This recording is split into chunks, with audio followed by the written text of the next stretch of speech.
Menteri Pariwisata dan Ekonomi Kreatif Sandiaga Salahuddin Uno membuka secara resmi Festival Sriwijaya yang digelar di Kota Palembang.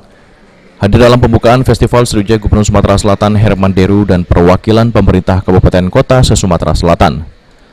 Kemeriahan Festival Sriwijaya bakal berlangsung selama 5 hari mulai dari tanggal 22 hingga 28 Oktober di Taman Sriwijaya Jakabaring.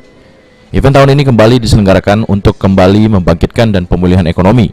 2 tahun terakhir, sektor pariwisata dan ekonomi kreatif terdampak pandemi. Sandi optimis Festival Sriwijaya tahun ini mampu menjedot animo masyarakat, khususnya pencinta seni dan budaya, dan kembali menggairahkan sektor pariwisata dan ekonomi kreatif.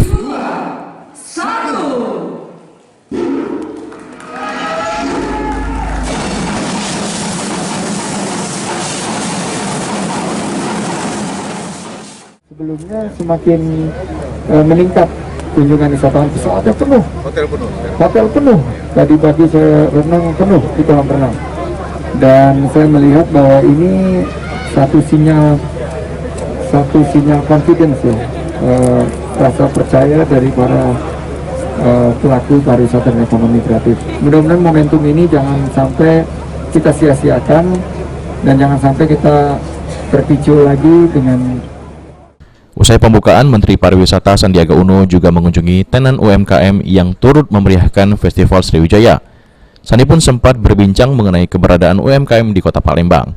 Manajer JDID Regional Sumatera Rafido mengatakan pihaknya selalu mendukung pelaku UMKM termasuk pelaku kuliner untuk berkembang. Kita sumbangsi karena kita sangat support untuk bisnis ekraf UMKM, karena rata-rata 80% bisnis UMKM di Palembang itu adalah bergerak di sektor makanan. Jadi JDID itu menyediakan bahan makanan untuk bahan mentah juga untuk diolah jadi oleh UMKM tersebut.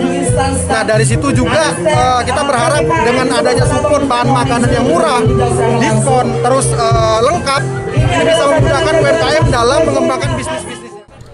Aprianto, PAL TV.